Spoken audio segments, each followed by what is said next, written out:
Perfecto, muy buenos días a todos. Bienvenidos a este webinar, uno de los eventos del capítulo de Prime de América Latina y el Caribe. Será uno de los espacios que estaremos desarrollando durante este 2021 y esta primera reunión de Colombia ha sido titulada Acelerando el impacto de la sostenibilidad en las universidades, con el fin de promover las discusiones regionales sobre temas relevantes para la academia. La Secretaría de Prime y el capítulo de América Latina y el Caribe estarán realizando durante el año una serie de eventos locales en los que cada 2 meses se abordarán con el apoyo de expertos internacionales los principales desafíos que afrontan las instituciones de educación superior para incluir los temas de sostenibilidad en su planeación y gestión diaria. En el panel del día de hoy tenemos un grupo destacado de expertos invitados que discutirán sobre las nuevas exigencias, tanto legales como políticas asociadas a la responsabilidad social universitaria. ¿Cuáles son esos nuevos métodos y herramientas útiles que pueden utilizar las instituciones académicas para enfrentar estos desafíos y los avances más destacados que hasta el momento se han dado? Les agradecemos entonces nuevamente a todos los asistentes por su puntualidad y por su interés en este tema. Asimismo, les recordamos que esta sesión está siendo grabada y podrá ser consultada nuevamente en el canal de YouTube de Pacto Global Colombia durante los próximos días. Antes de entrar en materia, quisiera invitar y a que tome la palabra el señor Gustavo Loyola, quien es el presidente del capítulo para América Latina y el Caribe de Prime. Gustavo, buenos días, bienvenido y adelante, por favor. Hola Diego, muchas gracias. Buenos días a todos. Es un placer tener a todos acá para esta reunión, que en verdad es una inauguración de los conversatorios del capítulo que estamos empezando ese año.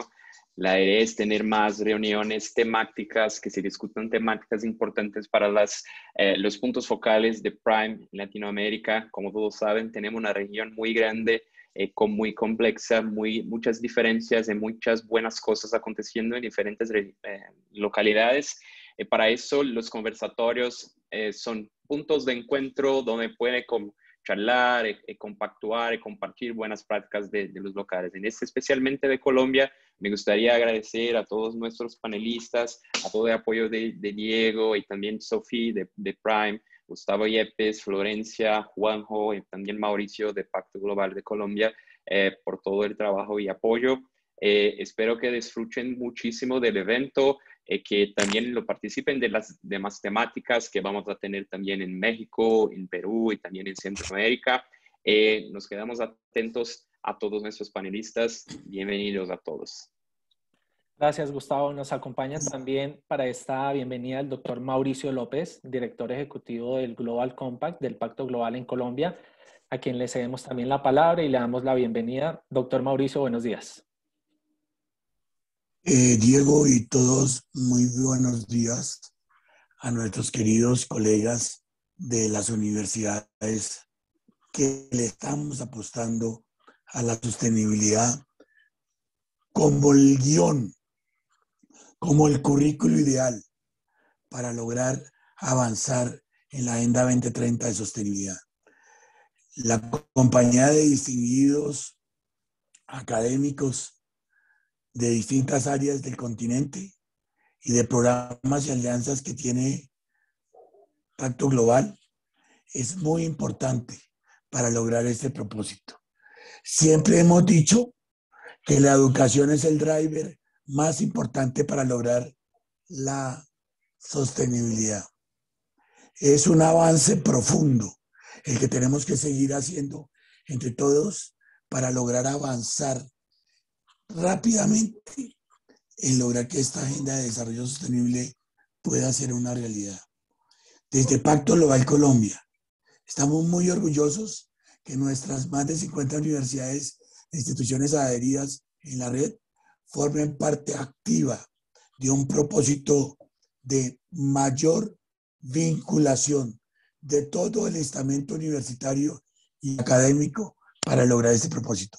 Por eso este webinar, acelerando el impacto de la sostenibilidad en las universidades, adquiere total y absoluta relevancia. Muchísimas gracias a todos por acompañarnos y a usted, Diego, por coordinar claramente con este tema. Muy amable. Gracias, Mauricio. Ahora tengo el placer, el honor de presentarles a nuestros panelistas invitados en el día de hoy, ¿sí? Empiezo por Florencia Librizzi. Ella se desempeña en su rol de jefa de programas y alianzas en SDG Academy, la iniciativa educativa insignia de la Red de Soluciones para el Desarrollo Sostenible de las Naciones Unidas. En el pasado fue también nombrada copresidenta de la Iniciativa de Educación Superior para la Sostenibilidad de las Naciones Unidas. Y anteriormente dedicó más de 7 años a construir la iniciativa de principios para la educación responsable en gestión Prime de la Oficina del Pacto Global de las Naciones Unidas, alcanzando bajo su liderazgo estratégico a más de 730 participantes en más de 90 países. Florencia, bienvenida. Muchas gracias por haber aceptado esta invitación. Y inicialmente, pues cuéntanos un poco qué rol, qué es lo que haces desde tu rol en el SDG Academy y brevemente a qué se dedica esta institución. Muchas gracias, Diego. Un gusto conectarme con todos, Gustavo, ambos, Juanjo y Mauricio, reconectar contigo también. Muchas gracias por la invitación, es un placer. Bueno, antes que nada quiero decir, yo soy latinoamericana y argentina, así que es de nuevo un placer siempre contribuir con nuestra región tan querida y seguir avanzando juntos. Actualmente en mi rol estoy liderando, como decías, la iniciativa insignia de educación de SDSN, que es una iniciativa lanzada por Ban Ki-moon en el año 2012. Tenemos más de 1.400 miembros alrededor del mundo, que son centros de investigación o instituciones académicas, trabajando en soluciones concretas y en movilizando academia y conocimiento tecnológico en lo que es los SDGs, los Objetivos de Desarrollo Sostenible, los ODS y el Pacto de París. En el caso de SDG Academy, la iniciativa que yo lidero en particular, ahí veo que hay gente de Córdoba, saludos de mi ciudad natal. Hemos puesto toda nuestra energía en crear y curar alto nivel de contenido en los Objetivos de Desarrollo Sostenible para enseñar en forma gratuita a todos los Objetivos de Desarrollo Sostenible alrededor del mundo. Así que tenemos más de 35 cursos online, tenemos podcasts, estamos generando microcontenido y otro tipo de materiales que pueden ser fácilmente incorporados en las universidades y también en las escuelas de negocio para enseñar estos temas. Bueno, y tenemos también una comunidad práctica, así que estamos más que encantados de estar acá, de poder conversar con ustedes y también de poder brindar estas herramientas para, como decía Mauricio y los demás, y Gustavo también, avanzar la Agenda 2030. Gracias, Florencia. ¿Nos recuerdas desde qué ciudad o qué país estás conectada? Sí, mi oficina está en Nueva York. Actualmente estoy en mi casa, que es en New Jersey. Y bueno, yo de todos modos creo en ser ciudadana global, ¿no? Así que estamos un poco en todos lados y con esto de COVID aún más. Y bueno, en mi corazón también, por eso quería saludar a que veo que hay personas de Córdoba, Argentina, que es donde he nacido y me he criado. Sí, así es. Tenemos de momento participantes o asistentes de Colombia, México y Argentina, a quienes les agradecemos mucho su de nuevo puntualidad e interés en este tema. Ahora quisiera introducir a Juan José Martí Noguera. Él es Project Manager especialista en desarrollo regional y organizacional. Ha desarrollado su carrera en el ámbito de programas entre la Unión Europea y Latinoamérica, consultor en responsabilidad social y transformación digital. Es doctor en responsabilidad social y educación superior y actualmente dirige el programa Cibersalud en uso de tecnologías para el bienestar y el salud. Juan José, bienvenido. Muchas gracias por estar con nosotros. Y cuéntanos también desde qué ciudad estás conectado y en qué proyecto, en qué actividades te encuentras trabajando en la actualidad. Bueno, muchas gracias, Diego, y un placer compartir con todos ustedes.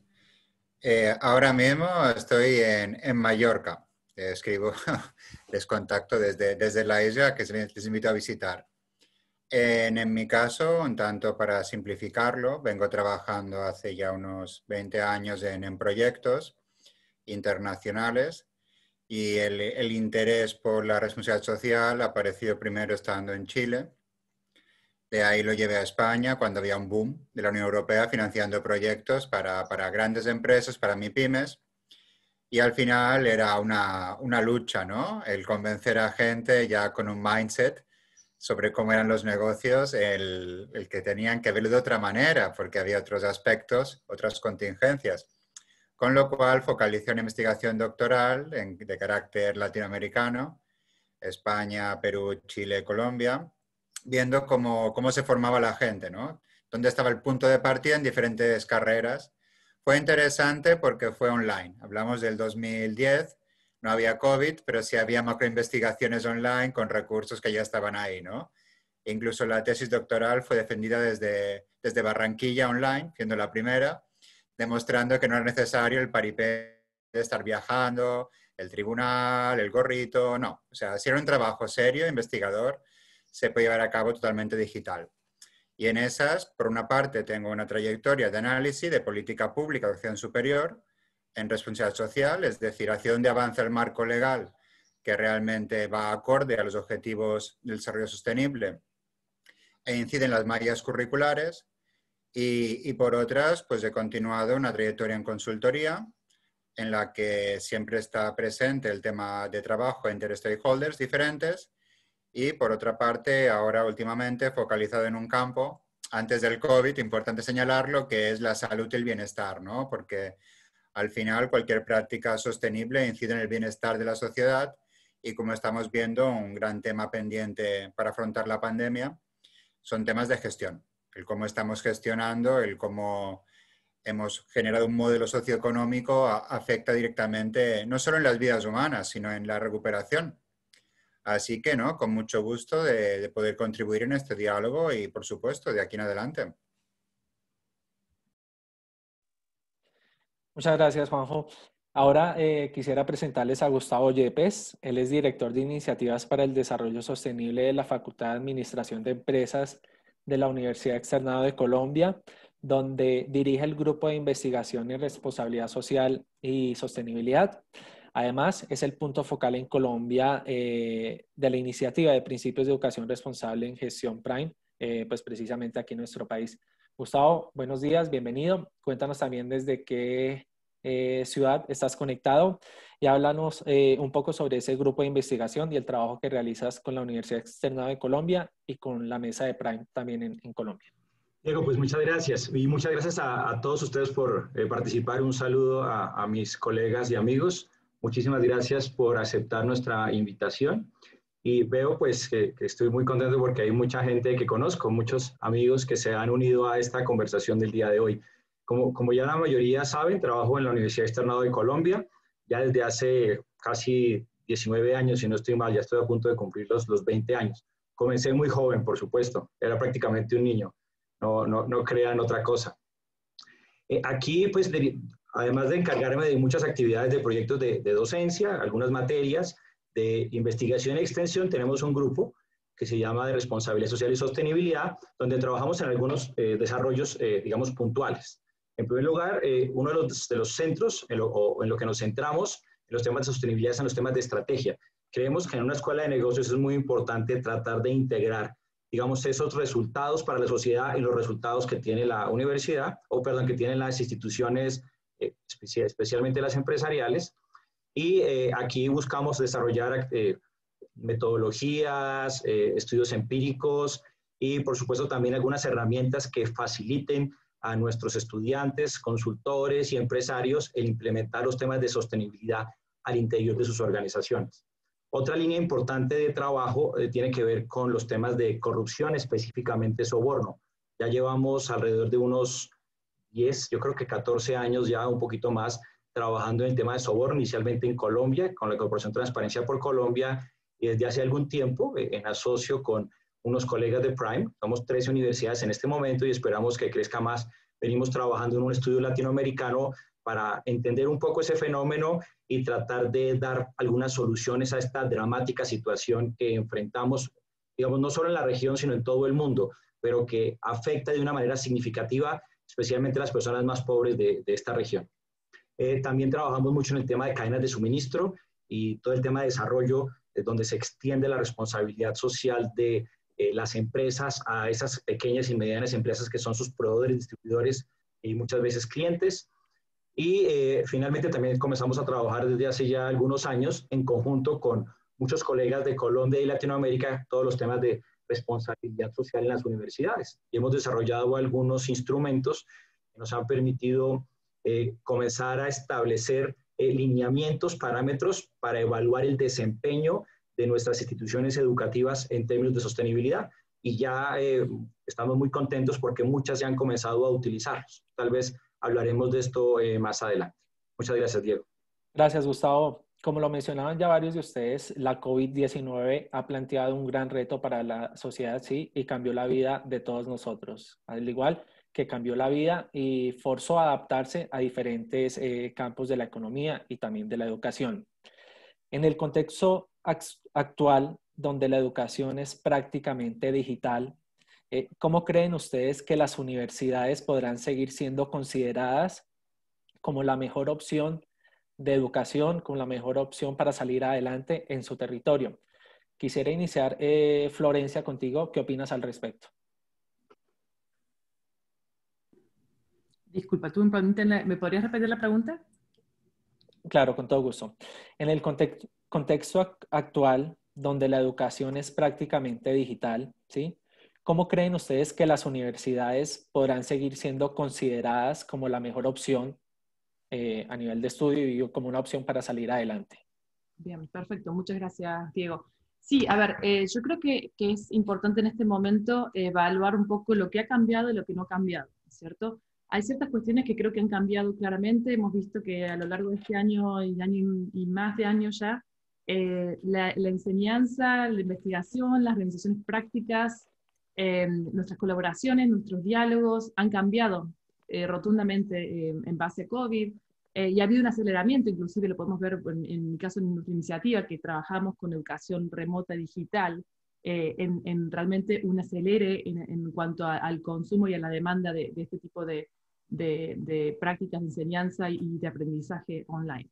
Hemos visto, creo que hemos aprendido que hay muchas cuestiones que se pueden seguir realizando y que pueden hacerse de modo muy efectivo. Yo creo que la educación digital tiene muy buenas ventajas y beneficios que traen, como es el tema de la democratización de la educación, de poder lograr una base crítica de estudiantes y poder avanzar a agendas tan importantes y tan complejas como el Objetivo de Desarrollo Sostenible.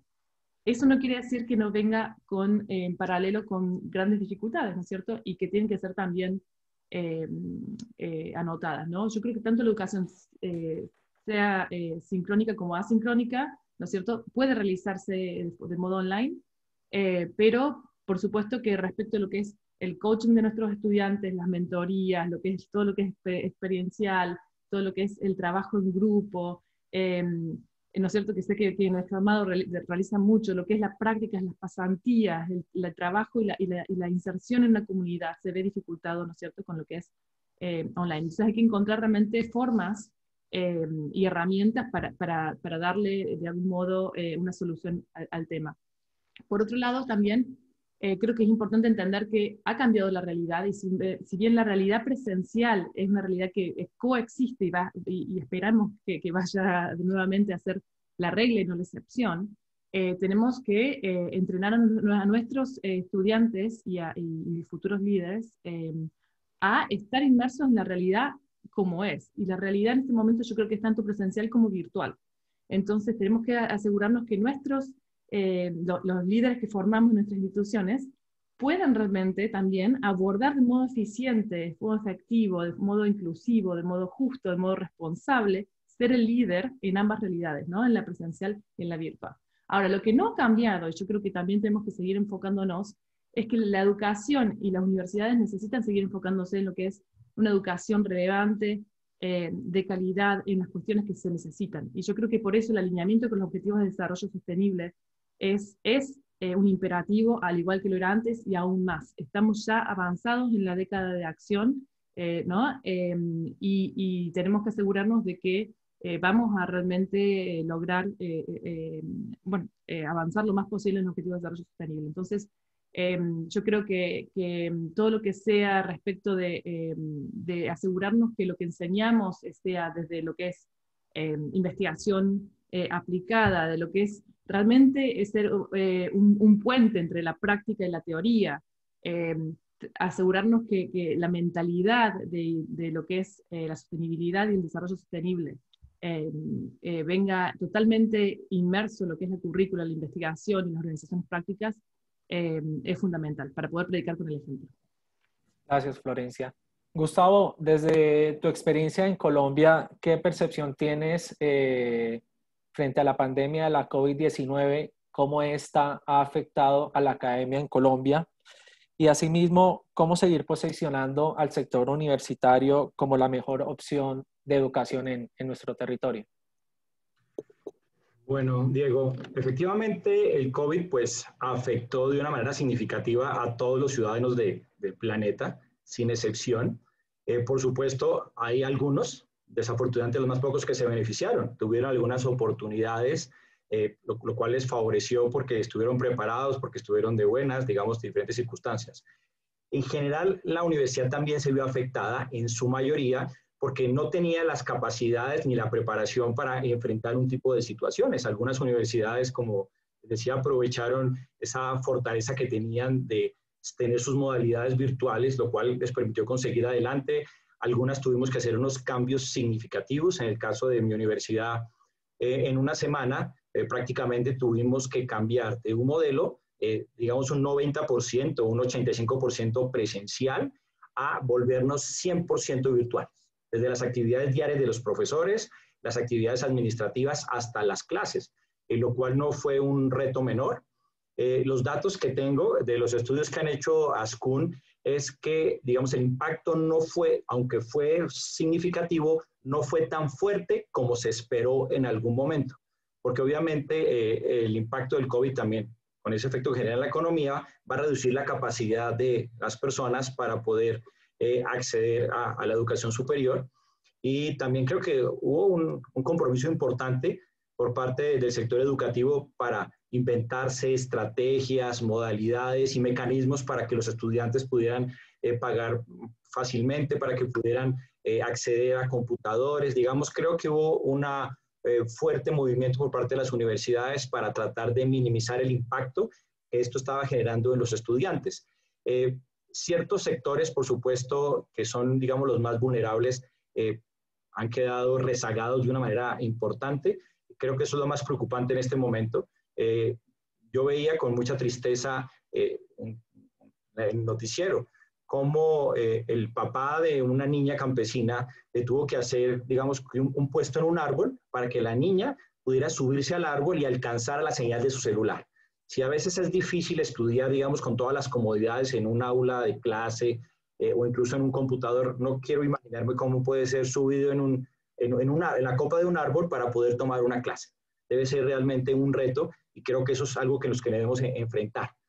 Las brechas que se están generando a partir, digamos, de estas diferencias tecnológicas que cada vez van a ser más significativas.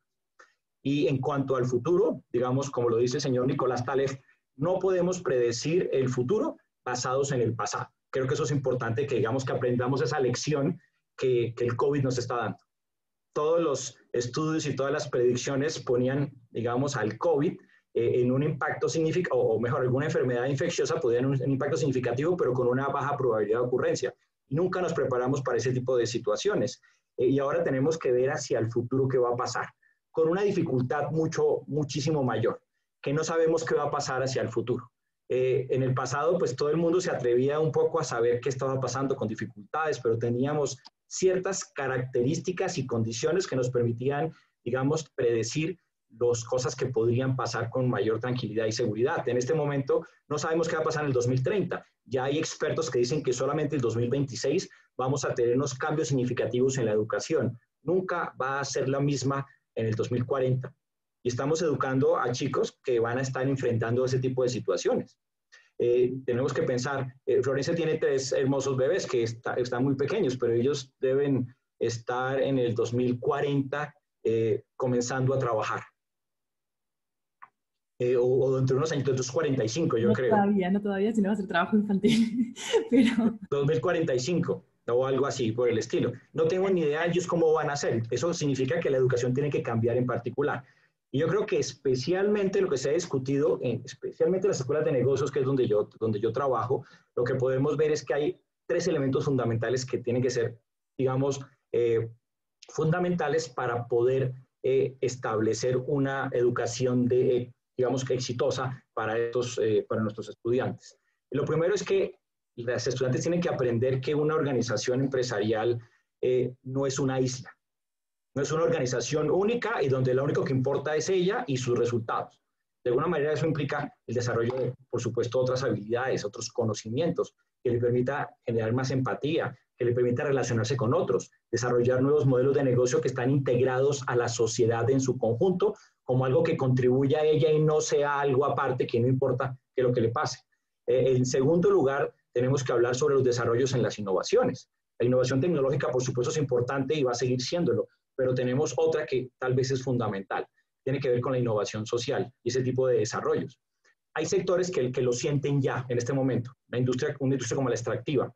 Si ustedes piensan, la industria extractiva ha desarrollado una tecnología muy sofisticada que le permite, no sé, hasta con chorros de agua sacar sangre a las piedras.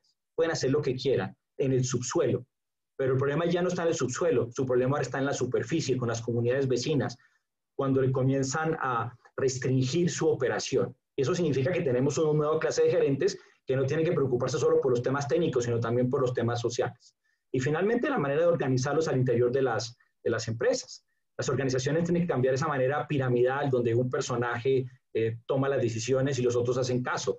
Este tipo de organizaciones y grupos que se autorregulan y comienzan a trabajar por motivaciones, por objetivos puntuales, comienza a ser un elemento fundamental en estos cambios.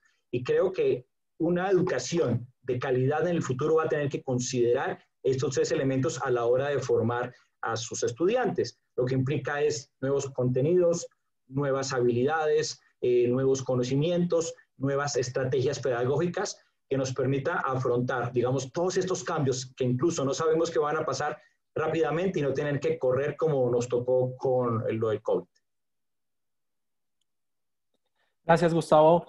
Juan José, quisiéramos saber también tu perspectiva y tus opiniones sobre la situación que has detectado gracias a tu experiencia en Europa, ¿sí? ¿Cómo la academia ha reaccionado, cómo reaccionó ante la pandemia de la COVID-19 y qué consecuencias qué consecuencias positivas ha dejado esta situación dentro de la academia? Hay un tema que siempre hay que tener en cuenta, ¿no? Las instituciones obedecen a unos tiempos. Y ya cuando se empezó a hablar de la cuarta revolución industrial, habría como que haber empezado a darle vueltas, ¿no? A qué modelo teníamos.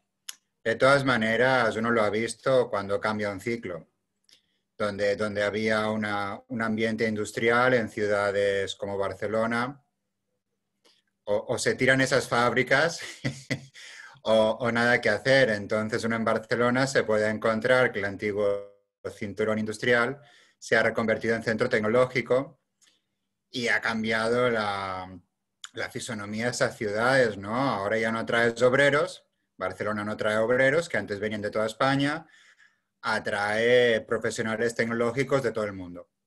O sea, con las universidades nos encontramos exactamente lo mismo que como cualquier organización.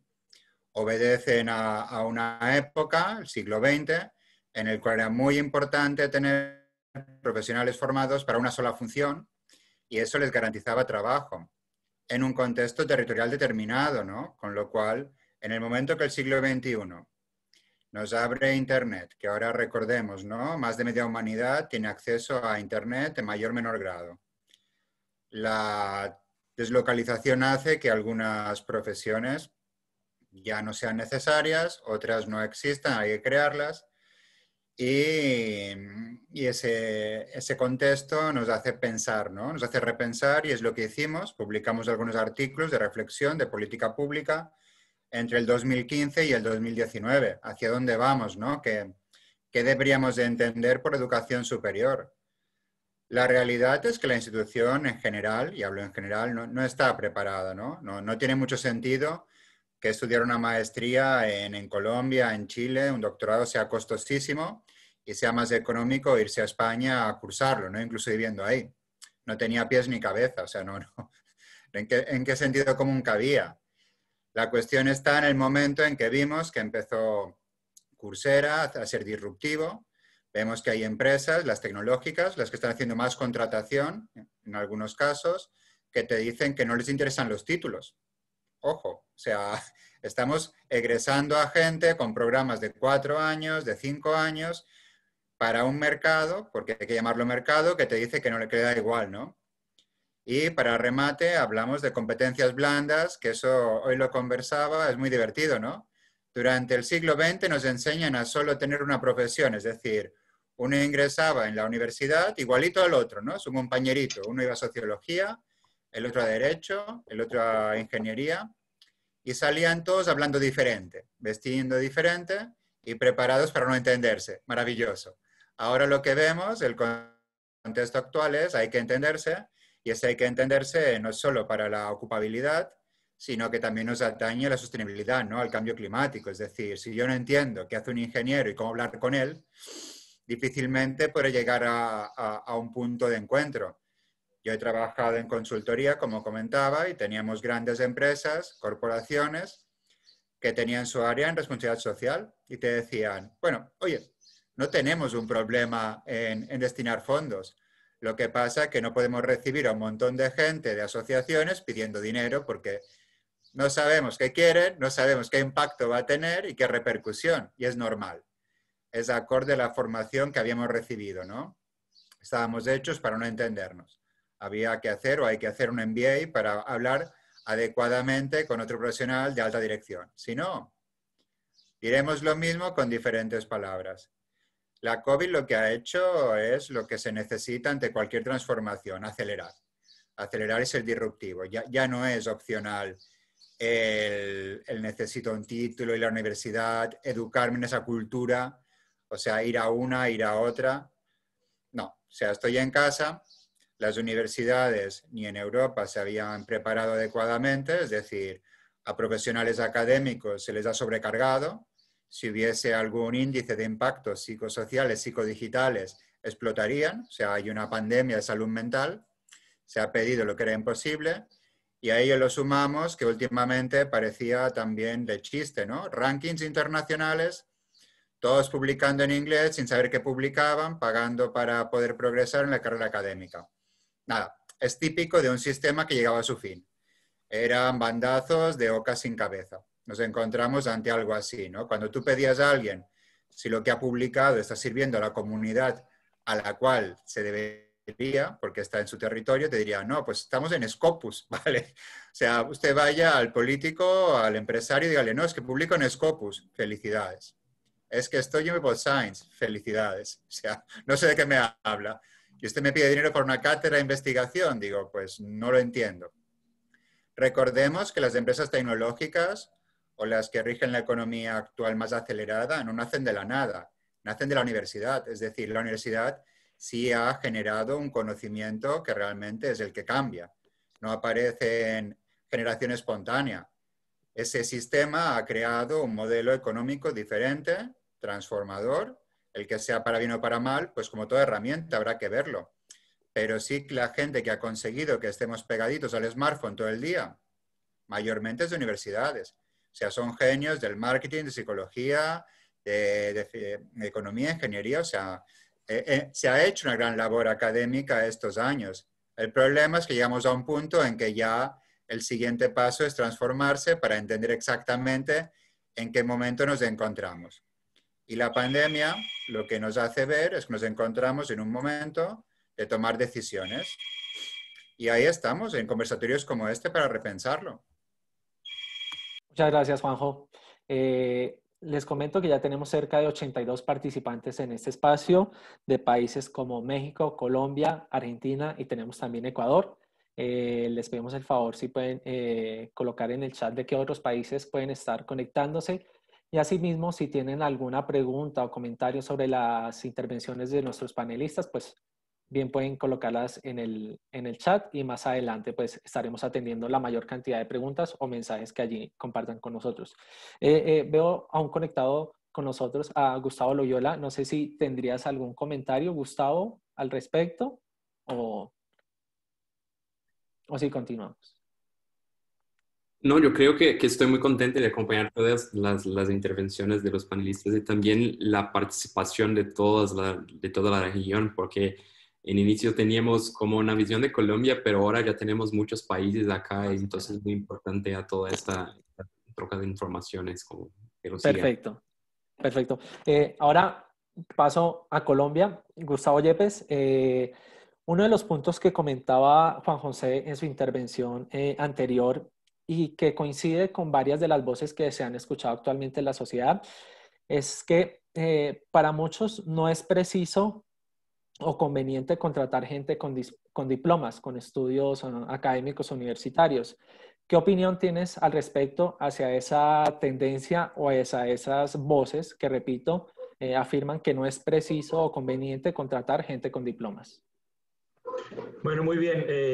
Recientemente se ha mencionado este tipo de, digamos, de discursos porque algunos de estos grandes gurús del mercadeo y empresarios muy exitosos han comenzado a decir que no están contratando a la gente por los diplomas que tiene, sino por las habilidades que ellos han logrado desarrollar. Y por supuesto es algo que es muy interesante y está muy, digamos, ligado a lo que decía Juanjo, que necesitamos tener una cantidad de artículos publicados en Scopus, sino ver esa investigación para qué sirve. Lo que sí creo, digamos que es importante, es que estos personajes que tienen esas habilidades, ¿dónde las van a lograr? Y si no es acaso en un espacio como la academia, digamos, no importa tanto el diploma como lo que saben hacer, pero también necesitamos saber es dónde lo lograron. Y ese es un reto muy importante que tienen las universidades, porque es el espacio que se debe configurar para lograr ese desarrollo práctico, ese desarrollo, digamos, rápido de conseguir capacidades para poder operar en las actividades, digamos, laborales, para laborar como profesional. Pero en este caso es muy importante que las universidades pues entiendan un poco ese cambio, esa dinámica.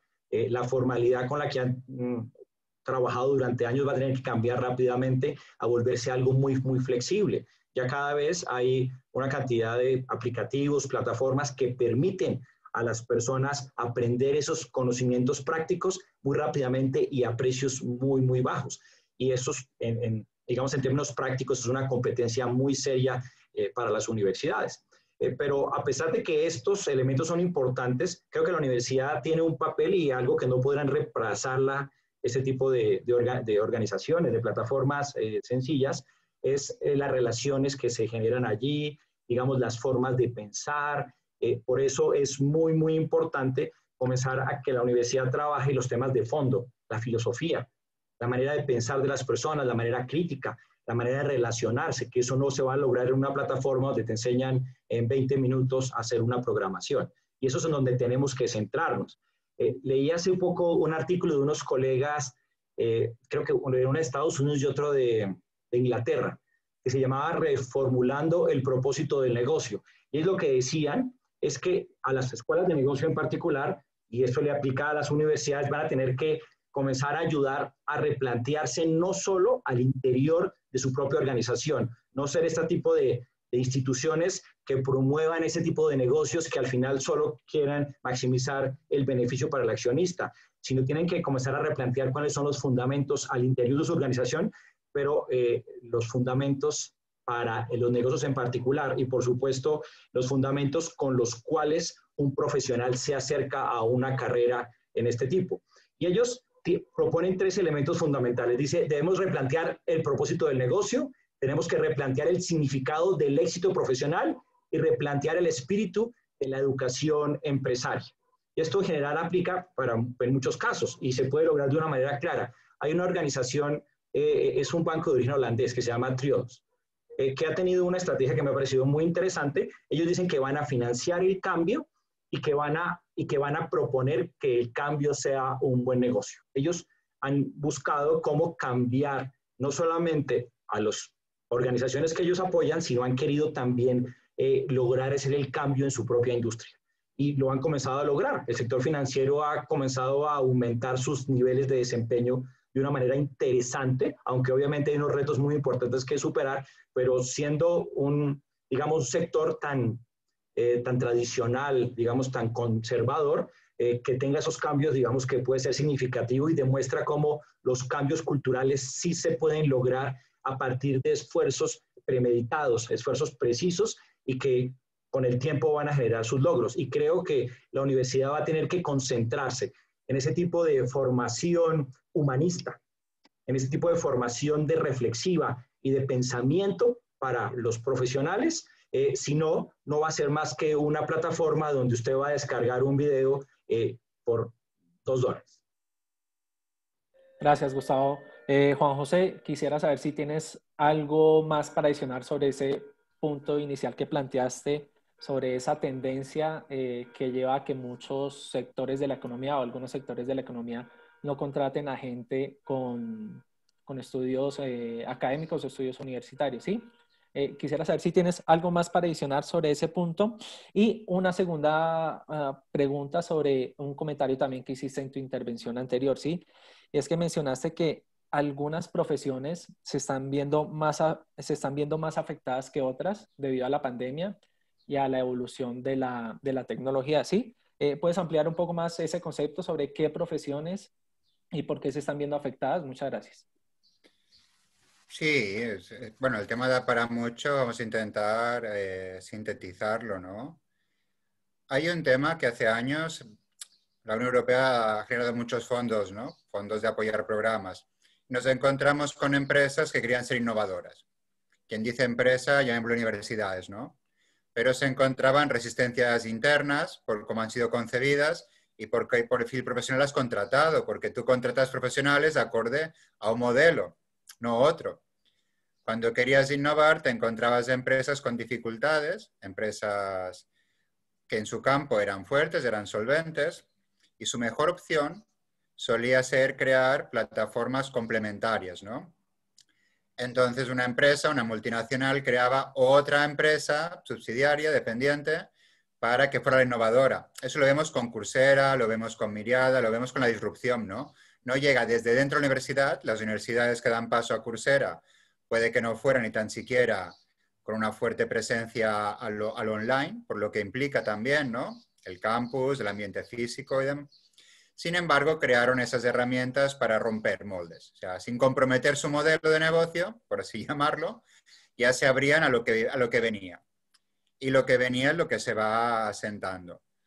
Lo que estamos viendo en las universidades es que si tú tienes un perfil profesional determinado y lo has elegido para clases presenciales, en un porcentaje elevado, reconvertirlo no será tan fácil.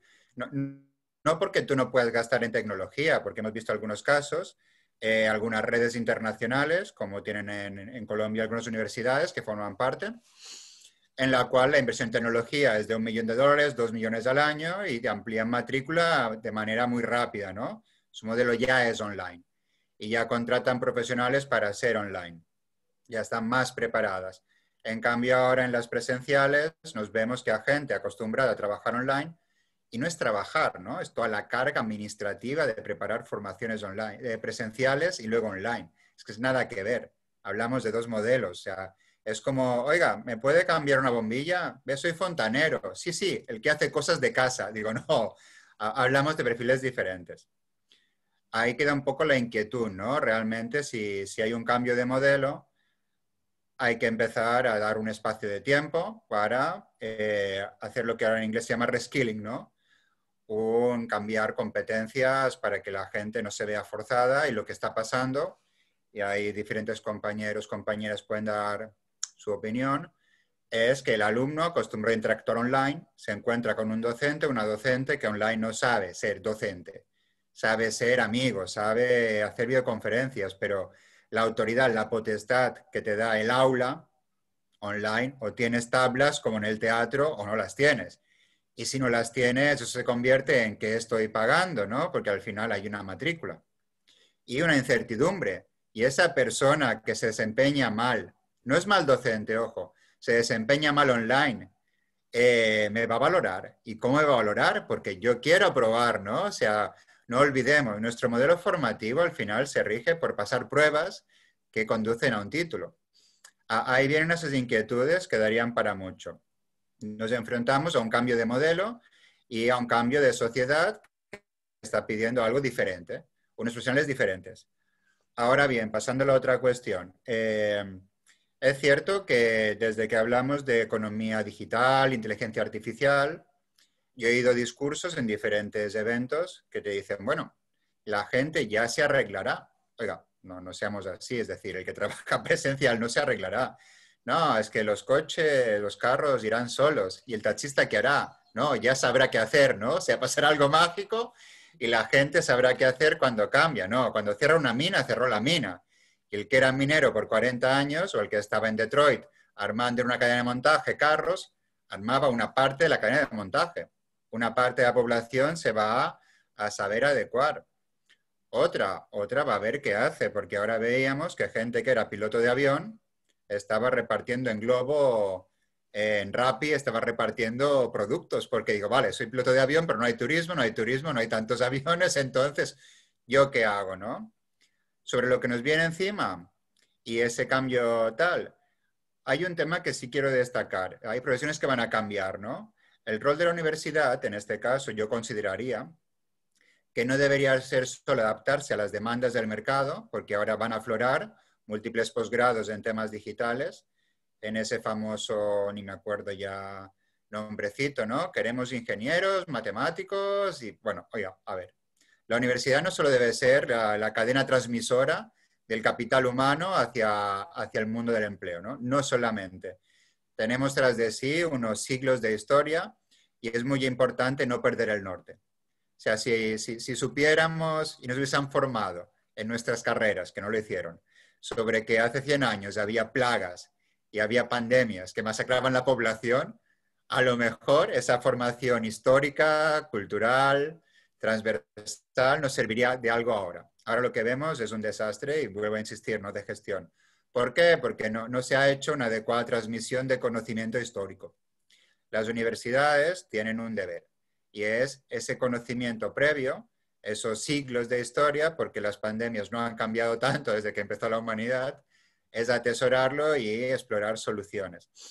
Eso es un deber, ¿no? Otra es entender que ha cambiado. A lo mejor la gente no necesita estar sentada 5 años memorizando contenidos.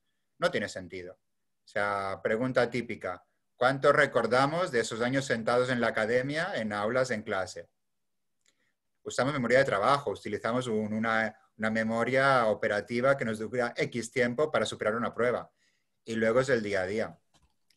Es el replanteo. Por una parte, el conocimiento adquirido por siglos, no perderlo, transmitirlo, es transversal. Y nuevas profesiones. Hay que empoderar a la gente. Hasta la fecha lo que hemos hecho es sacar, y yo bromeaba con el tema, en Brasil la última vez, hemos egresado currículums con piernas, ¿no? Hola, soy un cartón, quiero empleabilidad. Ahora lo que nos pide la sociedad son emprendedores.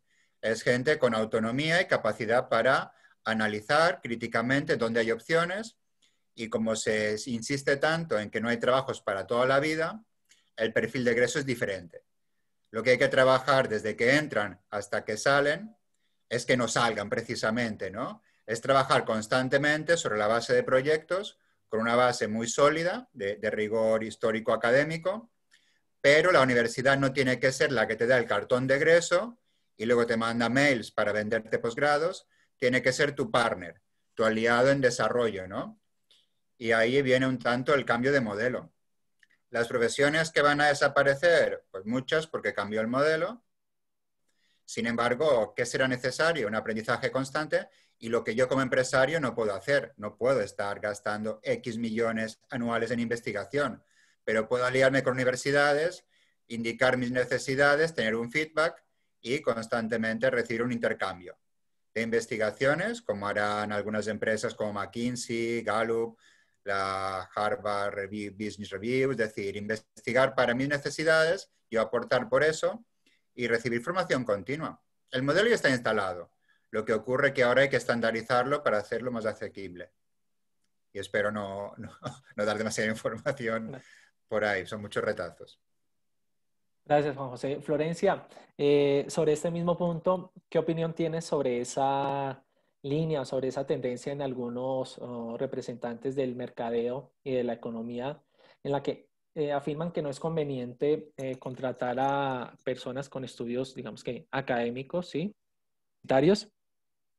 Y asimismo, quisiera saber tu opinión sobre uno de los puntos que comentaba Juan José en su intervención, y es cómo promover más alianzas entre la academia y el sector empresarial. Perfecto. Bueno, a ver, yo estaba un poco como asintiendo a lo que decía Gustavo y Juanjo, porque realmente creo que el modelo ha cambiado, pero creo que sobre todo la universidad va a tener que reganar un poco más y recuperar quizás y aferrarse más a ese rol que ha tenido la universidad de creación, de reflexión, y que la educación pasa en un contexto determinado, ¿no? Entonces, ese espacio de reflexión lo experiencial y lo humano, ¿no? Yo creo que es donde tenemos que realmente decir, bueno, esta es la universidad y por eso es la importancia de la educación universitaria, que yo creo que eso se va a mantener, más allá de las reflexiones que son más que necesarias en este momento. Es decir, a tu pregunta en particular yo diría, sí, hay una tendencia, la empleabilidad no necesariamente es signo igual a título universitario, ¿no? Creo que en ese sentido eso hay que tenerlo en claro y eso nos pone en una posición de empoderamiento también de darnos cuenta que, bueno, hay que realmente, esto de que el impacto y que es lo más importante no es, ¿no?, el proceso y las actividades, sino realmente cuál es el impacto que tenemos y cómo podemos, que creo que es lo que tanto Gustavo como Juanjo apuntaban, asegurarnos de que eso es realmente de valor. Ahora, si algo para mí tiene la universidad que poner en la mesa muy, muy claramente, es el tipo de líderes que queremos formar, y eso es un líder mucho más humano. Coincido totalmente que antes la educación era más, bueno, te enseño y eras ¿no?, a ser parte del proceso industrial, bueno, ajustás tuercas acá, sos parte de una cadena productiva, sos un eslabón más. Necesitamos líderes ahora que puedan pensar holísticamente, que puedan ser creativos, que puedan traer la innovación, que sean esos emprendedores que Juanjo estaba hablando, pero también que tengan capacidad disruptiva, una capacidad disruptiva que sea constructiva en algún sentido, ¿no es cierto? Es decir, no la disrupción por la disrupción misma, pero sí una disrupción en un contexto y que tenga también la bondad humana yo creo que es muy importante la parte humana, que eso, la inteligencia artificial, vamos a ver si llega, ¿no? Pero creo que es importante poder ser más puente. Yo sí hay una dimensión que quiero traer acá que no hemos creo que todavía llegado tanto o quizás tangencialmente, es si uno ve el mundo en este momento, más allá de todas las cuestiones técnicas que están pasando que son fantásticas hay mucha fragmentación, hay una dificultad y creo que hay una necesidad muy grande de traer lo holístico, de traer de poder traer a todos, abordar, ¿no? Y estamos en sociedades que están muy divididas políticamente, socialmente, entonces creo que necesitamos líderes que puedan también navegar en contextos tan inciertos, tan ambiguos, tan complejos, asegurándonos que podemos traer al otro diferente, al otro que nos desafía, al otro que tiene un conocimiento diferente. Ahí viene la parte de la interdisciplinariedad también, ¿no es cierto? Entonces, quería también traer a colación esta importancia de lo que es el Global Citizenship, que se habla, ¿no? Que está incluido dentro de lo que es el Objetivo de Desarrollo Sostenible 4, en lo que es 4.7, que es el Target 4.7, que apunta a la educación para el desarrollo sostenible, con esta dimensión también de lo que es el ciudadano global. Un ciudadano global que tiene la capacidad de entender y operar en una diversidad con el respeto de lo que es la diversidad, fomentando sociedades más pacíficas, ¿no? Y trayendo justamente ese valor de la diversidad. Entonces me parece que ese es un elemento muy importante en la educación que nosotros tenemos que poder impartir en la universidad. Y perdóname, Diego, recordame la otra parte de la pregunta respecto a lo que decía Juanjo. La otra pregunta es, desde tu experiencia, ¿cómo crees que se pueden promover más alianzas entre la academia y el sector empresarial? Te agradezco mucho por eso. Bueno, mira, estoy un poco informado, mi contexto, para que muchos no lo saben, yo vengo de lo que soy, formada como abogada con años de experiencia en Argentina y luego en Nueva York, o sea, vengo de la parte regulatoria, pero con un pie siempre en la academia, porque la educación para mí es realmente la base de todo, ¿no? Y luego mi trabajo con diferentes ONGs, pero también con Global Compact, realmente he rescatado mucho en todas las facilitaciones que he tenido y todo el trabajo con lo que es la academia, que realmente me parece, de nuevo, central, es el rol que la academia tiene en facilitar diálogos con expertos y con las partes interesadas. Realmente yo creo que la academia tiene una posibilidad de convenir, facilitar y ser realmente, crear ese espacio de creación, de reflexión en una forma respetuosa, pero también realmente de empujar, como dicen, push the envelope, y realmente ser constructivamente disruptivos, ¿no? Entonces, creo que es fundamental la conexión con el sector privado, asegurarnos que, como venían diciendo también los otros panelistas, la investigación por la investigación misma, sin impacto o sin un claro impacto en lo que es la sostenibilidad, ¿no es cierto? Podemos tener, de hecho, investigación que ya no es relevante, no nos alcanza. Necesitamos poder hacer de ese puente a lo que es la práctica, ¿no es cierto? Y la investigación aplicada es una forma. En los diálogos, en lo que es el consejo importante de la academia a lo que es los políticos, aquellas personas que legislan, que toman decisiones desde un punto de vista de interés público, y al sector privado. Yo creo que la conexión con el sector privado es totalmente enriquecedora para ambas partes y es una base importantísima de lo que es ciencia, tecnología y de lo que es asegurarnos que el sector privado también cumple cada vez más, bueno, la función del Pacto Mundial en incorporar la sostenibilidad, lo que es estrategia, lo que es operaciones, las organizaciones, las prácticas organizacionales y bueno, asegurarse que la transparencia y la rendición de cuentas es parte de las operaciones de las empresas. Gracias, Florencia. Ahora quisiera, Gustavo, Florencia y Juan José, que migráramos a un segundo tema o componente de discusión, y es el de la adaptación o el involucramiento de las universidades, de la academia, a la sostenibilidad, ¿sí? Vamos a enfocarnos un poco más sobre ese tema. Para lo cual les planteo una primera pregunta de discusión y de sondeo para conocer su experiencia y sus opiniones, ¿sí? Y es, ¿cuáles son las más representativas exigencias, tanto legales como políticas, para las universidades en términos de sostenibilidad? Exigencias tanto legales como políticas para las universidades en términos de sostenibilidad. Entonces, quisiera que a ver quién se anima primero y nos ayuda con este punto de discusión. Con gusto arranco. ¿Te parece si tú? quieren. Bueno, dale. Sí, bueno, un par de cosas, ¿no? Primero, que creo que ya a esta altura me parece que queda bastante claro la cuestión de que la universidad y cualquier agente, institución y organización que realmente intente y pretenda contribuir de forma significativa a lo que es el desarrollo sostenible, la sostenibilidad y la Agenda 2030, tiene que ir mucho más allá de lo que es lo legal, ¿no es cierto? Y de nuevo, y vemos que en la actualidad ni siquiera muchas veces sucede eso, ¿no? Hemos visto y vemos casos todo el tiempo, y vemos desde Volkswagen hasta, bueno, no quiero ni empezar a mencionar todos los casos en los cuales hay claras infracciones legales, éticas, de lo que es la responsabilidad de manejo de gestión, y lo que es, bueno, básicamente principios de solidaridad intrageneracional y bueno, y mucho más, ¿no? Entonces, un principio yo creo que importantísimo es el tema de, a ver, como principio mínimo, a ver, mapear todas las organizaciones, las prácticas organizacionales de una entidad, sea de universidad o del sector privado, etcétera, y asegurarnos que estamos cumpliendo con las obligaciones legales, pero mucho más allá.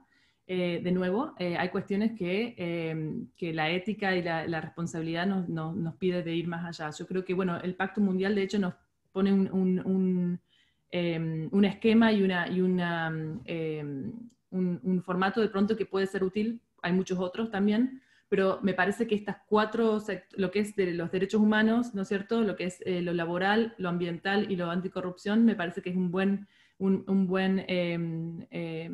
buena guía para seguir.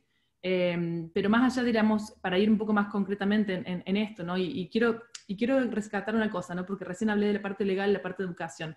Yo creo como que siempre no es either or, o esto o aquello, ¿no? Yo creo que a nivel institucional tenemos que asegurarnos que la parte regulatoria sea lo externo que nosotros tenemos que cumplir, o la regulación interna que tenemos que asegurar para poder cumplir justamente y para asegurarnos que todas las partes interesadas y nuestra comunidad cumple con las leyes también. es importantísima. Hay instrumentos de política que son también muy importantes, de incentivos y de desincentivos, y la educación. O sea, idealmente me encantaría que podamos movernos más y más de lo legal y de lo obligatorio hacia lo voluntario, y que podamos ser cada vez más self-regulated, ¿no? Como que nos podemos regular autónomamente. Entonces, para ser más concreta, yo creo que hay prácticas y cuestiones que son muy importantes, que va desde, por supuesto, desde lo legal y de tener consejo legal y de diferentes expertos, pero creo que, por ejemplo, el Departamento de Sostenibilidad para mí es muy importante que esté bien integrado en la universidad, que tenga un contacto muy cercano con el liderazgo de la entidad, pero que también tenga una buena práctica de lo que es consulta y participación de la comunidad. Creo que es importante una cierta independencia, no tanto presupuestaria, pero también en cuanto a decisiones. Es importante que aquellos que están viendo la cuestión de sostenibilidad puedan realmente, de un modo mayor, con mayor independencia posible, generar recomendaciones, generar planes que puedan ser de nuevo consensuados y teniendo en cuenta lo que es ¿no es cierto?, la participación de una comunidad, que puedan ser transparentes y que puedan efectuar esos cambios y implementaciones apropiadas, con un consejo de expertos, ¿no? y manteniéndose esa dinámica realmente de aprendizaje para lo que es el departamento, pero también para la universidad. Bueno, les hablaba justamente de las políticas claras respecto a lo que es derechos humanos. Lo social particularmente es muy importante, ¿no es cierto?, lo que es la diversidad, la inclusión, asegurarnos que lo que es me sale en inglés, unconscious bias, las parcialidades y todas estas cuestiones que muchas veces encontramos, ¿no es cierto?, asegurarnos que haya diversidad desde el liderazgo y el directorio, de que haya prácticas justas e inclusivas, y mecanismos no solamente de consulta y participación, sino también de elevamiento de quejas cuando sea necesario. Es importante, creo que escuchar a los jóvenes también, y en fin, hay mucho más lo voy a dejar ahí porque quiero escuchar a mis colegas y panelistas. Gracias, Florencia. Juan José, como lo planteaba Florencia, hay unos principios mínimos que deben cumplir las universidades en términos de sostenibilidad.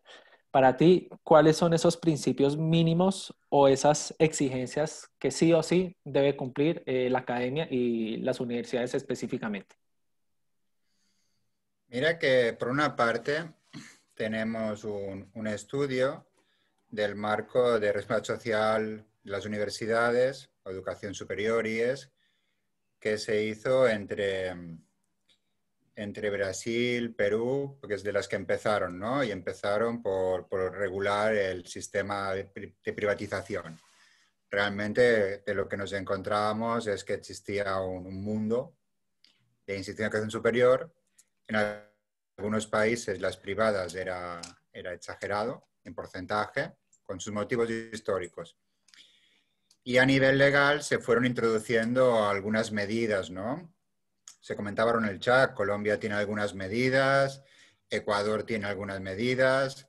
Esas publicaciones las pondré a disposición por si alguien las quiere revisar. En la Unión Europea, sí hay algunas temáticas que tocan sostenibilidad, por supuesto. Lo que ocurre es que el marco jurídico, político, regulador da indicaciones y hay que aterrizarlas, ¿no? Y en el que hay que aterrizarlas tenemos el problema. ¿Cómo aterrizamos el tema sostenibilidad cuando realmente hace falta una formación para comprender el macrocontexto? Es decir, cada cual por su pequeña esfera. No entiende, o sea, no, yo hago bien mi trabajo, felicidades, pero usted tiene que tomar un carro que está contaminando. Yo hago mi trabajo. Sí, pero su trabajo es minería intensiva.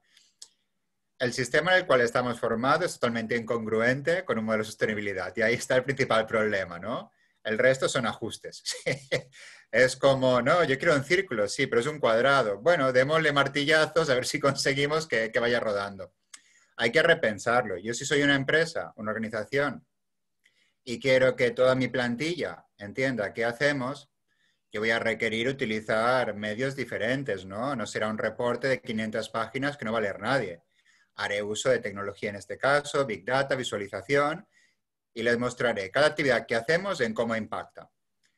El tema ahora es revisar bien qué marco tenemos actual, un estudio de casos, que es lo que intentamos hacer, ¿no? ¿Qué se ha estado haciendo? ¿Cuáles pueden ser las mejores propuestas para estandarizarlo?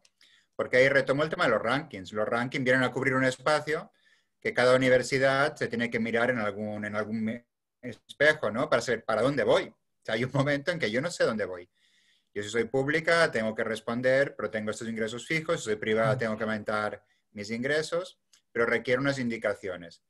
El ranking de Shanghái, si no me acuerdo mal, era el que introdujo el tema sostenibilidad y algunas universidades se sumaron a la iniciativa, pero con mayor carga de procesos. Al final fue un sobrecárguese, ¿no? Otro ranking, indicadores, recoge evidencia. Necesitamos replantear nuestra relación con el conocimiento. Ahora mismo, conocer nuestros impactos reales, sí o sí, requiere tecnología. Son tantos que es imposible tener un marco que nos permita vernos qué estamos haciendo, qué está pasando.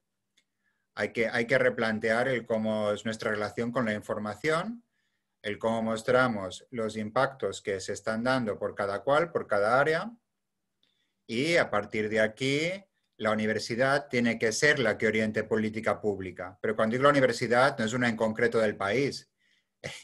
Tiene que ser la alianza de universidades, la suma de profesionales, expertos en ese área en concreto. Es importante tener un área de sostenibilidad que sea capaz de identificar en cada universidad qué puntos hay, qué impactos, pero una región no puede trabajar por separado con diferentes informes y asimismo la sostenibilidad es un efecto global. Por eso iniciativas con el Pacto Global en su momento marcan un antes y un después, ¿no? Necesitamos generar esa información acorde a una plantilla que permita a todos los agentes, y todos es estudiantes, investigadores, saber en qué se está afectando y a partir de aquí incidir en política pública, porque creo que en todos los países ha pasado que la política pública se hace dependiendo del ministro y dependiendo de qué asesores e intereses tiene. Y entonces, no puede ser tanto, ¿no? ¿Quién investiga? La universidad, punto. O sea, si investigamos en conjunto adecuadamente, manejando la información y los datos como es debido, podremos apuntalar estrategias a largo plazo, ¿no? Y esa labor, fundamentalmente, no es de grupos de expertos que genera un ministerio por 4 años y desaparecen, sino tiene que ser una cuestión más estable y estratégica a largo plazo. Y va en la línea de redefinir las universidades en el momento actual. Ya no es la universidad de mi región, de mi país, es la universidad, o como se vaya a llamar, porque cada siglo tiene su nombre para la institución que atesora el conocimiento y lo divulga, y esa relación con la sostenibilidad en la cual, más que, y pobrecita, ¿no? Que Greta Thunberg y su movimiento pre-COVID es la COVID, ¿no?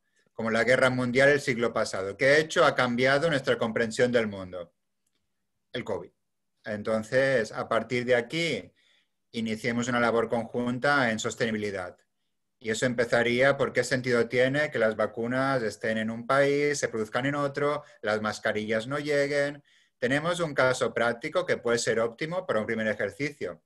El tema es que iniciativas de Naciones Unidas, en este caso, marquen pauta y no lo dejemos en base a rankings con otros intereses para un momento que ya no es. Porque veo en el chat muchas solicitudes de dónde publico. ¿Qué más da lo que publique si eso no lo va a leer nadie con todo lo que se publica? O sea, esa información publicada en revistas, ojo, no digo de no publicar, digo repensemos el cómo comunicamos el conocimiento. Gracias, Juanjo. Gustavo, Florencia y Juan José nos han dado varios puntos sobre esas exigencias o esos principios o acciones mínimas que pueden tener las universidades para afrontar la sostenibilidad, ¿sí? Por ejemplo, alinear sus operaciones en esos 4 pilares que promueve el Pacto Global, por ejemplo, derechos humanos, medio ambiente, anticorrupción, estándares laborales. También hemos hablado sobre tener un espejo, una referencia y ser parte de rankings en el que podamos conocer la experiencia de otras universidades y también exponer la operación de nuestras propias instituciones. También importante que las universidades tengan su propio departamento o área de sostenibilidad. Quisiera saber, Gustavo, si tienes algún principio mínimo o un punto adicional que toda universidad debería cumplir y asimismo ¿qué metodologías o instrumentos puedes identificar para que las universidades integren a sus operaciones y afronten de mejor manera la sostenibilidad? Diego, muchas gracias. Es muy importante lo que mencionaban Florencia y Juanjo, especialmente porque la institución académica está rezagada al menos 10 años frente a las organizaciones corporativas. Digamos, mientras las empresas tienen modelos de gestión en términos de sostenibilidad 10 años atrás, recientemente las unidades académicas han comenzado a pensar en ello. Pero lo grave es que no han pensado en ello, como el sector empresarial, digamos, por adelantarse a la regulación, por tratar de controlar un poco qué es lo que viene hacia adelante y cómo se autorregulan ellos mismos. Por el contrario, en la academia en particular ha esperado que hayan sido otros mecanismos, como los que menciona Juanjo, como los rankings, acreditaciones tanto internacionales como nacionales han comenzado a incluir los temas de sostenibilidad como parte de sus exigencias, lo cual ha obligado a todas las universidades a comenzar a incluirlos, pero no ha sido al revés. Y lo que ha hecho ahora es que comiencen a haber una cantidad, digamos, de presiones externas para comenzar a hacerlo. Lo que al final, digamos, no importa de dónde viene, pero sí se restringe mucho ese compromiso que tienen las instituciones al respecto. Es muy, muy diferente a una universidad que está dispuesta a hacerlo como parte, digamos, estratégica de su organización, buscando, no sé, el mejor cumplimiento de su misión institucional, incluso una perspectiva mucho más de diferenciación. Pero al final lo que están haciendo es cumpliendo una cantidad de requisitos que con seguridad dentro de muy poco van a ser parte de la ley, como una cantidad de requisitos que vendrán por ahora del COVID. Yo creo que para esto comenzamos a trabajar con aproximadamente unos 40 colegas de Latinoamérica, incluyendo aquí a Juanjo, también a Gustavo Loyola, y comenzamos a identificar cuáles eran esas diferencias entre lo que estaban manejando las empresas en el mundo entero y lo que deberían hacer las universidades en particular. Y cuando tratamos de compararlas vimos que no había, sino en algún aspecto, algunos temas comparables. El resto era imposible que hubiera una comparación. Nos dimos cuenta entonces que teníamos que comenzar a revisar una serie de indicadores que nos permitieran conocer cómo estaba el desempeño de mi institución frente a las otras, frente a la sostenibilidad en particular. Y comenzamos a sacar ese listado de indicadores y un modelo que nos permitía comenzar a incluirlos dentro de la gestión de algunas instituciones. Y tuvimos la fortuna de implementarlo en la mesa Prime en Colombia. Y logramos vincular a 12 universidades, incluyendo una de Brasil, que es la de Gustavo Loyola, que es el ISAE, incluyendo, digamos, los indicadores en su sistema de reporte. Aquí yo creo que tendría algunos ejemplos de pues, las universidades que participaron. Estuvo la UTCA en Colombia, la CES, la Uniempresarial, la Universidad del Área Andina, la Universidad del Rosario, el Externado, la Salazar y Herrera, la Santo Tomás y la Universidad Simón Bolívar. Todas estas organizaciones, todas estas universidades comenzamos a trabajar con base en esos indicadores y pudimos tener unos resultados muy, muy interesantes porque se elevó de una manera importante la calidad de los reportes que estábamos realizando en este sentido, pero más allá del reporte como tal, lo que nos permitió es identificar cuáles son esas brechas que en este momento como institución tenemos para que podamos contribuir de una manera mucho más decidida frente al desarrollo sostenible. En muchos casos hemos podido identificar que la responsabilidad de una universidad no es hacer unas acciones de proyección social con las comunidades de área de influencia como todavía pasa. Una visión muy filantrópica de la sostenibilidad que pasaba en el sector empresarial y que lo ha replicado la universidad, digamos, de una manera, en mi opinión, triste. Necesitamos ayudar nosotros, digamos, como líderes en estos temas, a que nuestras universidades y nuestros líderes universitarios puedan entender, digamos, cuál es el verdadero compromiso de las universidades frente a la sostenibilidad, pero que no solamente sea algo de discurso, como creo que también pasa todavía en las empresas, que solamente es un discurso, algo de un informe, que si ustedes se dan cuenta, incluso acabo de salir un documento, un artículo en la revista de Harvard de negocios, donde dice que los reportes no limitan o no restringen el impacto ambiental o no reducen la pobreza. Entonces necesitamos pasar a un poco más allá, aunque el reporte funcione en la medida que yo puedo utilizarlo como una herramienta para evaluar mi desempeño y ver, digamos, cuál es el camino en el que voy, necesitamos una sostenibilidad mucho más fuerte. menos discurso y más acción, más transformación, la cual requiere, digamos, una manera de pensar al interior mucho más fuerte y un compromiso mucho más decidido para poder, digamos, establecer esos cambios. Entonces, en ese sentido, creo que si por lo menos nos ponemos de acuerdo en lo que debemos tener en cuenta como universidades, podríamos dar un primer paso. Entonces, por eso yo se los invitaría a que comencemos a utilizar el sistema de indicadores que hemos construido entre todos. Vamos a sacar una nueva versión actualizada con los errores que encontramos, con la participación de todos ustedes, para que podamos, como región, plantear un nuevo sistema que nos permita evaluar nuestros desempeños, podernos comparar, pero sobre todo hacer acciones concretas al interior de nuestras instituciones para demostrarle al mundo cómo cómo las universidades son el ejemplo en términos de sostenibilidad. Gracias, Gustavo. Precisamente ese sistema de indicadores acabamos de colocar el enlace en el chat de este webinar.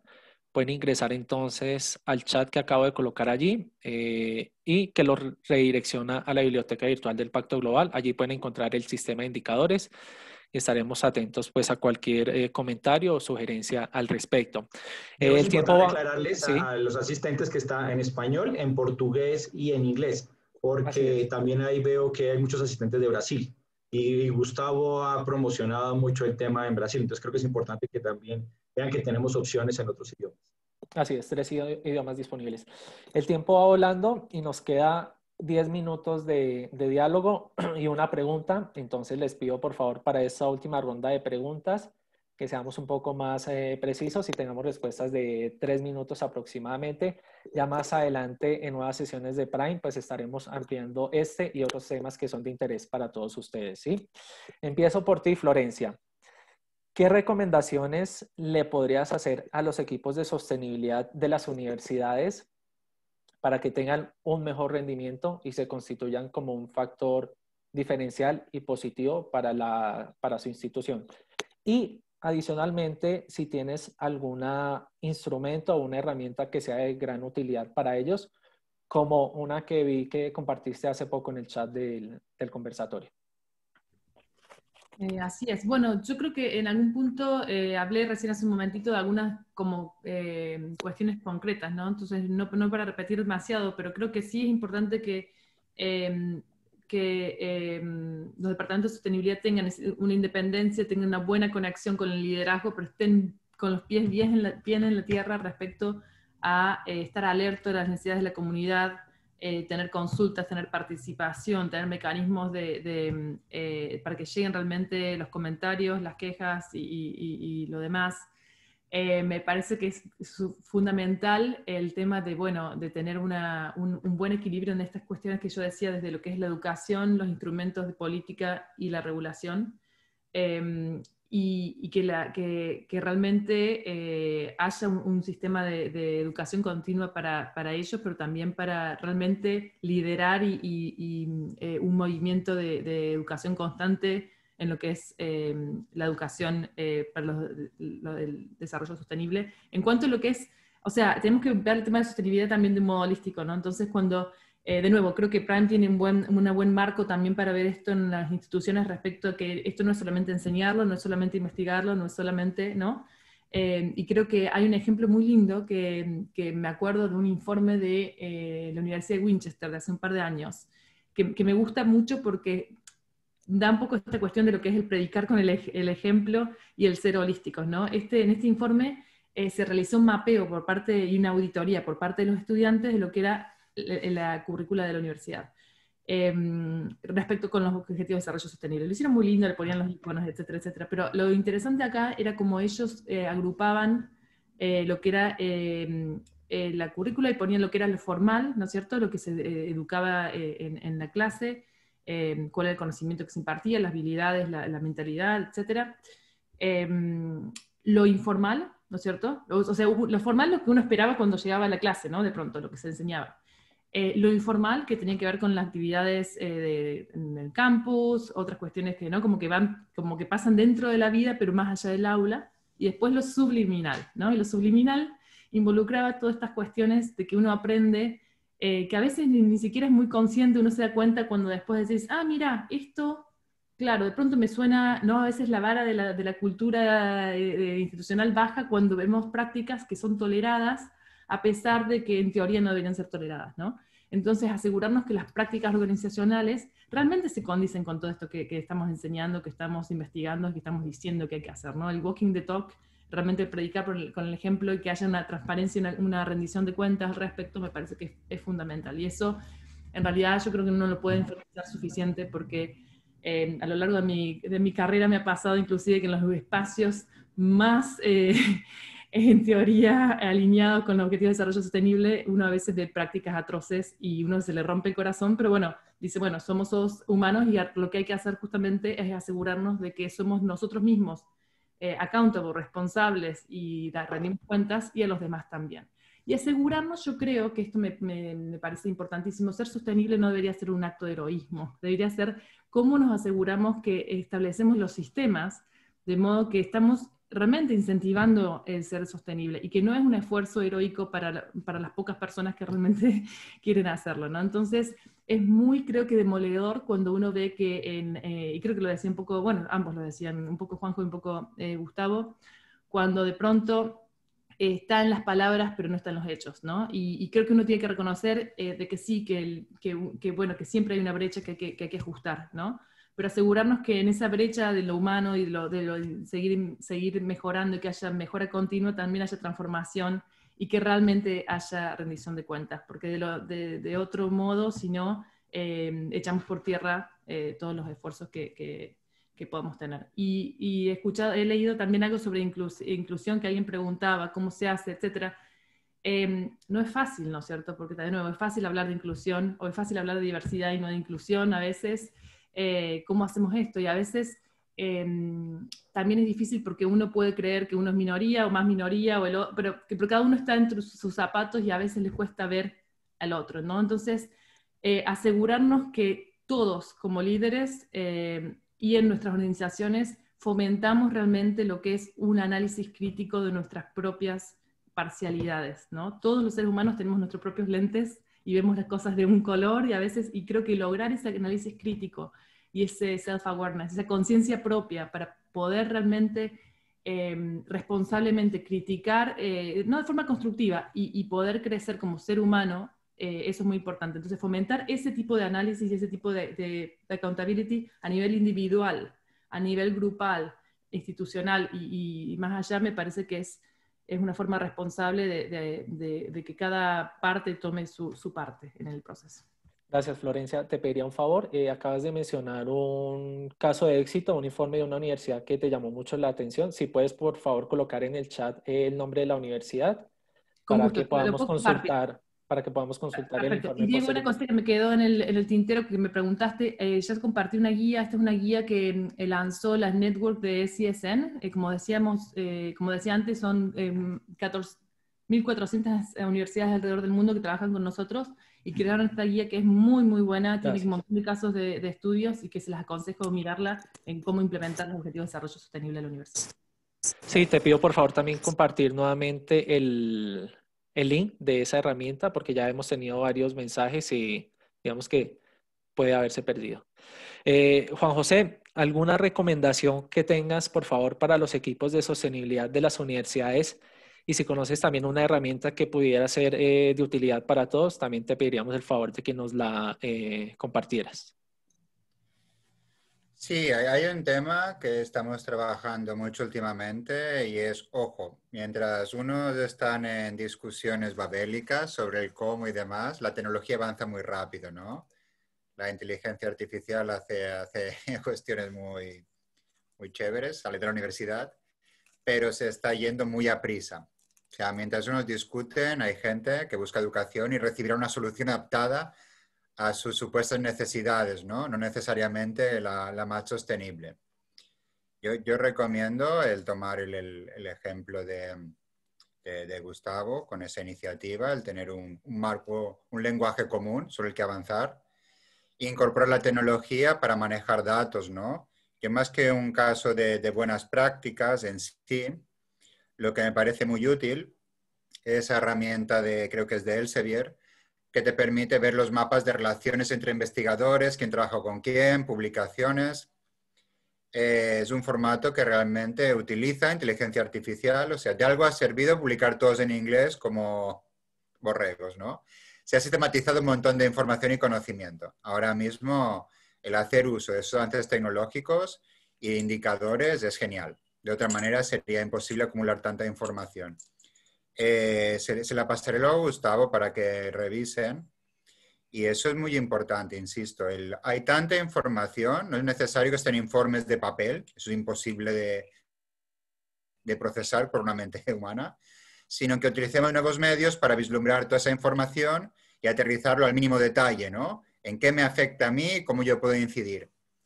Es como se dice en cosas muy básicas como el reciclaje, ¿no? El mostrarle a la gente dónde echar el cristal, dónde echar el cartón y luego qué ciclo seguía eso, ¿no? Luego va a la fábrica, la economía circular. Hay que trabajar mucho estos puntos. Estamos mucho tiempo centrados en nuestra carrera profesional, en dónde vamos, en cómo publicamos y perdemos de vista el macro. Ese ver el bosque, ver el arbolito ahora es fundamental y para eso necesidad de tecnología para conocer más sobre qué decisión tomé, cómo impactó. Las universidades también, el cómo comunican con la gente, y ahí termino. Es ridículo que sigamos siendo páginas web que ofrecen títulos. Olvídelo, eso ya fue. Es decir, ¿usted qué me aporta? ¿Titulaciones? Puedo elegir a mejor precio las que quiera, ¿no? La universidad no es solo, o no debe ser solo empleabilidad y mucho menos solo titulaciones, ¿no? Yo ver páginas web de universidades, ver titulaciones, no me aporta nada. Investigaciones publicadas en inglés, que yo sí entiendo, mucha gente no me aporta nada. Si queremos romper la paradoja esa de la torre de cristal, empecemos por dónde se comunica la gente. Los Facebook universitarios, a cada cual peor. Mi título, el no sé qué. Pensemos bien el cómo es ese lenguaje. Yo en el chat ponía un ejemplo, no hablamos del futuro. Las escuelas de negocios internacionales sí entendieron cómo era eso, ¿no? El crear networking, el adecuarse, el tomar la delantera. Ya las herramientas están ahí. Utilicémoslas porque el cambio digital sí es muy rápido y no olvidemos, la gente puede estar en una villa, en una mansión, va a internet y es ahí donde ahora es el ágora pública. La universidad, si es solo en internet una web, no es.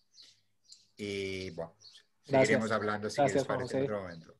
Gustavo, ¿algún comentario adicional o herramienta adicional que quieras compartir? Nos queda un minuto. Listo, yo finalmente, muy rápidamente solo, pues primero quiero agradecer y darle un reconocimiento aquí delante de todos ustedes a Diego por coordinar la mesa de Prime en Colombia. Creo que ha sido un ejemplo interesante. Lo hemos tenido que referenciar en muchos escenarios. Recuerdo la reunión el 2019 en Australia con Gustavo Loyola, donde nos invitaron a mostrar cómo es que estábamos trabajando entre las universidades y el Pacto Global. Entonces creo que es un evento, un ejercicio interesante que nos permite, digamos, mostrar un trabajo conjunto.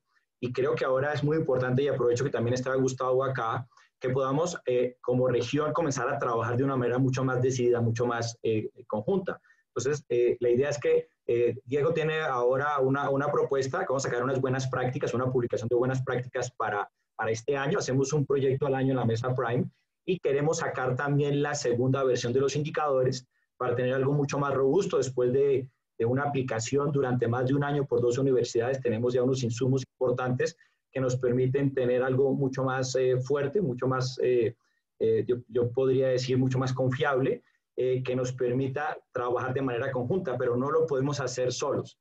Necesitamos el concurso de cada uno de ustedes. Entonces, mi invitación es que obviamente trabajamos en las mesas regionales, las mesas locales, como la de Colombia, o con los otros trabajos que pueden hacer en otros países, pero que podamos integrarnos a través regionalmente, a través de la presidencia de Gustavo en Brasil, para que estos ejercicios tengan una connotación regional. Y que podamos entonces demostrar que en Latinoamérica podemos hacer desarrollos que son significativos y que contribuyen al desarrollo del conocimiento en otras regiones del mundo. Y esa es mi invitación final. Gracias. Gustavo Loyola, nuestro presidente del capítulo para América Latina y el Caribe. No sé si tengas o quisieras dar algún mensaje ya de finalización. Bueno, pues me gustaría muchísimo agradecer a todos por la participación. Tuvimos como más de 80 personas por acá hoy, entonces son 80 personas que están muy involucradas, también atentas para todas estas transformaciones en las universidades. Son más de 80 personas que están dispuestas a cambiar la realidad y traer buenos ejemplos, involucrar y contribuir para los objetivos de desarrollo sostenible. Y se queda con también una invitación para que se involucren en Prime, en las iniciativas, en los proyectos, especialmente también en la Mesa de Colombia con Pacto Global y también en las otras regiones, porque tenemos muchísimas cosas para mostrar al mundo, a toda sociedad, a toda comunidad de Prime Global, los buenos ejemplos de Latinoamérica. Esto es algo que necesitamos hacer y que queremos muchísimo hacer más por este año y futuramente también. Entonces, muchas gracias a todos. Y también a Diego por la coordinación, Gustavo, Florencia, Juanjo, Mauricio y todos que están por acá. Gracias. Gracias, Gustavo. Bueno, llegamos al final de esta sesión. Desde el grupo de Prime Colombia, desde Pacto Global Red Colombia, agradecemos la asistencia, el interés de todos ustedes, a nuestros expertos invitados, a Gustavo Yepes, mil gracias. Juan José Martí, también muchísimas gracias. Que tengan un buen día. Y a Florencia Libirizzi, también muchísimas gracias. Esperamos seguir en contacto y compartiendo nuevos espacios de diálogo para toda la comunidad académica en Colombia y en el continente. Muchísimas gracias a todos y que tengan un buen día. Muchas gracias. Chao, me cuidan. Gracias.